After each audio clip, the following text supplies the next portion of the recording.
Bonjour à toutes et à tous, c'est Manuel Correa. Je vous présente aujourd'hui la mise à jour d'Adobe XD au programme ombre interne, vectorisation des contours et dégradé angulaire.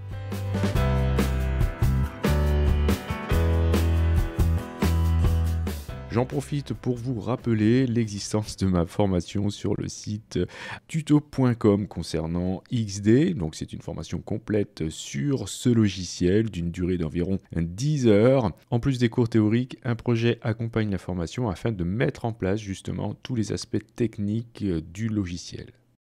Avec cette mise à jour, on va pouvoir désormais ajouter des ombres internes. On pouvait ajouter avant des ombres portées, maintenant on peut faire donc l'inverse, ce qui nous donnera la possibilité de réaliser ce type d'effet, c'est-à-dire des boutons creux, ou bien mettre en place le style New Morphism, qui ressemble un petit peu à ce que je vous présente ici. Alors je vais vous montrer comment faire ce type d'effet, car on ne peut toujours pas dans XD avoir plusieurs fois le même effet, c'est-à-dire par exemple pour ce bouton là, j'ai deux ombres portées, donc j'ai été obligé de créer deux objets. Pareil pour l'objet du bas, c'est deux cercles en fait avec deux ombres internes. Alors je vais rapidement créer un autre plan de travail pour vous montrer comment j'ai fait tout ça. Tac, voilà.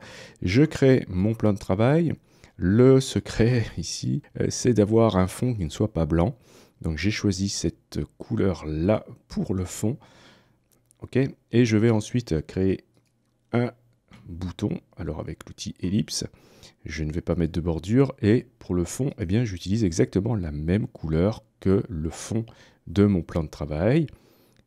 Hop, voilà. Donc du coup, mon bouton disparaît, mais dès que je vais faire un ajout d'ombre portée, eh bien c'est là qu'on va commencer à le voir. Donc vous avez maintenant dans les effets ici, ombre interne, ombre portée. Donc ici, je vais ajouter une ombre portée. Tac, je coche l'option et je vais modifier la couleur. Je vais choisir cette couleur-là.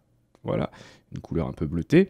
Et je vais modifier ensuite son orientation. Allez, je vais mettre 5 et je vais mettre aussi 5 en flou. Notez qu'avant on avait B pour blur, ça a été enfin corrigé avec F pour flou. Très bien, donc j'obtiens ça, ok. Et si je veux avoir l'effet de lumière en haut, eh bien je vais devoir ajouter un autre cercle avec l'inverse de cette ombre portée dans sa position et une autre couleur, une couleur plus claire. Donc je vais déjà renommer l'ellipse 1, je vais l'appeler bas, et je vais dupliquer avec CTRL D ou commande D cet objet, je vais l'appeler haut et je vais changer sa couleur d'ombre portée. Je vais choisir une couleur blanche cette fois-ci et l'inverser. Alors je vais juste mettre, au lieu de 5, 5, je vais mettre moins 5 et moins 5. Tac, voilà. Et j'obtiens cet effet. Ok, donc après vous n'avez plus qu'à bien sûr sélectionner le tout et grouper avec CTRL G ou commande G. Très bien, on peut donner un nom, bouton 1. Ensuite, comment faire l'inverse ici? Je vais dupliquer ce bouton. Je vais l'appeler bouton 2. Bien sûr, il faudra donner des noms style bouton appuyé, bouton pas appuyé et utiliser bien sûr les composants et pourquoi pas faire des états de composants avec le bouton normal et le bouton enfoncé. Donc quand il sera activé, il sera enfoncé. Mais bon, c'est pas l'objet du cours aujourd'hui. Hop, donc je sélectionne cet objet. Je vais modifier donc les ombres. Au lieu de mettre une ombre portée, je vais mettre une ombre interne, mais cette fois-ci claire. Ok, donc je désactive l'ombre portée, tac, j'active l'ombre interne et je vais choisir le clair, comme ça, tac. Et je vais mettre donc ici moins 5 et 5. Ok, alors on ne la voit pas, pourquoi? Car au-dessus, j'ai la forme qui recouvre, regardez si je la cache, tac, voilà, qui recouvre mon ombre portée et cette forme. Donc il va falloir jouer un petit peu avec les modes de fusion. Donc le haut d'abord, je vais ajouter aussi une ombre interne, ôter l'ombre portée, choisir cette fois-ci eh bien l'ombre foncée, comme ça, et mettre ici 5, 5 et 5. Je vais changer sa couleur de fond, je vais la mettre en blanc, cette fois-ci complètement blanc. Voilà. Pourquoi? Car je vais changer ici le mode de fusion. Au lieu de me mettre en mode normal, je peux me mettre en mode obscurcir. Tac. Pourquoi? Eh bien, ce mode va me permettre de faire apparaître que ce qui est plus foncé que ce qu'il y a en dessous. Donc là, mon ombre. Voilà comment vous allez pouvoir réaliser cet effet. Chose importante à laquelle il faut faire attention lorsque vous allez faire des changements d'échelle de vos objets qui ont des effets comme ça. eh bien, l'échelle n'est pas prise en compte pour les effets. Donc il faudra bien vérifier ces derniers lorsque vous ferez un changement d'échelle. Alors, chose intéressante aussi, c'est que puisque maintenant on a la possibilité, donc vous avez vu, d'avoir des ombres internes, ça veut dire que lorsque je vais, par exemple, faire des boutons dans Photoshop qui auront une ombre interne, eh bien je pourrai récupérer ce fichier tel quel dans XD avec la bonne ombre. Regardez, je vais ouvrir ce fichier, fichier ouvrir, je vais choisir mon fichier Photoshop, je l'ouvre et je me retrouve bien avec ce que j'avais exactement dans Photoshop et on reconnaît bien ici l'ombre interne de Photoshop. Bien sûr, les paramètres de ces ombres sont totalement récupérables lorsque vous partagez votre projet. Pour l'équipe de développement, ils vont pouvoir récupérer les spécificités de ces ombres afin d'en générer un code CSS. Donc voilà en ce qui concerne les ombres internes dans XD. On voit arriver maintenant la possibilité de vectoriser un contour. Alors ça, ce sera hyper important lorsque vous aurez besoin de changer l'échelle, soit des icônes que vous aurez réalisées dans XD ou que vous aurez importées et qui ne comportent que des épaisseurs de contour, ou bien lorsque vous aurez besoin de changer l'échelle d'un objet qui possède un contour. Alors je m'explique, si je sélectionne ces icônes, qui sont réalisées uniquement, le dessin ici, qu'avec des contours.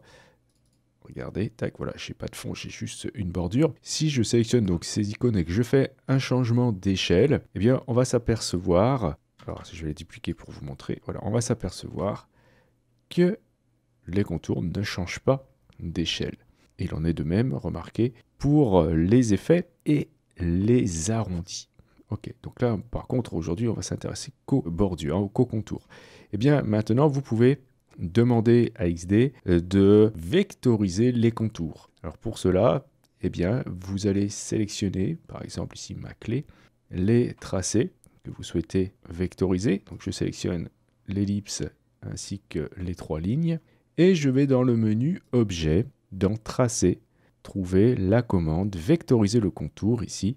Vous avez un raccourci CTRL plus ALT plus O sur PC ou commande plus ALT ou option plus O sur Mac. Si je fais ça, eh bien, je me retrouve maintenant, au lieu d'avoir des contours, vous voyez que j'ai fond, c'est-à-dire que je suis maintenant en présence d'un tracé avec un fond et non plus un simple contour qui suit un tracé. Alors ce sera important aussi lorsque vous aurez besoin d'exporter vos SVG pour que ça puisse être utilisé dans un design, car les contours que vous exportiez jusqu'à présent avaient des problèmes lorsqu'on modifiait la taille. Alors plutôt que de le faire un par un, vous pouvez le réaliser à l'export, et lorsque je vais faire fichier exporter, si je veux exporter ce qui est sélectionné, je choisis ici sélectionner, et je peux choisir donc le format, ce qui m'intéresse ici c'est le SVG, et regardez, j'ai une option maintenant, vectoriser le contour.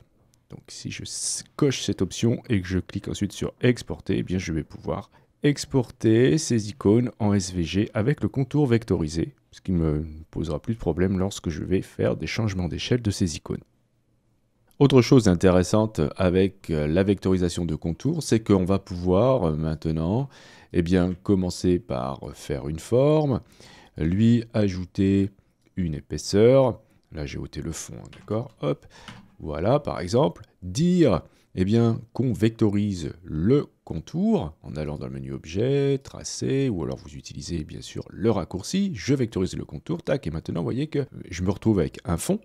D'accord? Je n'ai plus de contour, mais je peux rajouter toujours une autre bordure. Donc par exemple ici, si j'ajoute une autre bordure, voilà, un petit peu plus foncée, je peux orienter différemment cette bordure qui est actuellement à cheval. Donc je vais la mettre à l'extérieur par exemple, tac, et je me retrouve avec cet effet, avec l'ajout de cette bordure, etc., etc. Donc là, je peux à nouveau aller vectoriser le contour, et vous avez bien compris le système. On va pouvoir faire comme ça des choses plutôt sympas. Hop, je remets la même couleur, je mets ce contour à l'extérieur, et voilà. N'oubliez pas toujours ensuite de revectoriser le contour si vous ne voulez pas avoir de problème de changement d'échelle. On groupe le tout, et voilà, un objet curieux, mais réalisé très simplement avec plusieurs contours qui ont été vectorisés. Nous avons maintenant la possibilité d'avoir des dégradés angulaires. Nous avions déjà les dégradés linéaires et radiales. Nous avons maintenant les dégradés angulaires. Alors, ce que j'ai fait ici, c'est que j'ai créé un cercle avec une épaisseur. J'ai vectorisé le contour pour obtenir juste un cercle évidé. Et je vais aller ici. Et cliquer sur fond, sur la couleur de fond. Et j'ai maintenant dans la liste ici, si je clique à ce niveau-là, tac, la possibilité d'avoir des dégradés angulaires. Alors, comment ça fonctionne? Eh bien, comme pour les autres, vous avez ici des étapes de couleurs, d'accord? Et vous allez pouvoir ajouter des étapes intermédiaires si vous le souhaitez. Par exemple, ici, je vais en ajouter une au milieu en cliquant dans le dégradé. Voilà.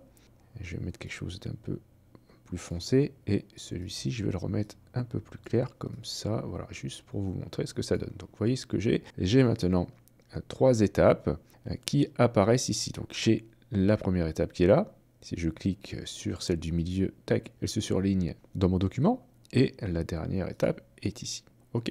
Alors là, c'est super intéressant car on a la possibilité de les déplacer directement sur le dégradé dans le document. Vachement bien. Et vous avez ici cette petite poignée qui va vous permettre de faire tourner le dégradé. Alors, il faut bien le sélectionner. Voilà, une fois que c'est sélectionné, vous pouvez faire tourner votre dégradé.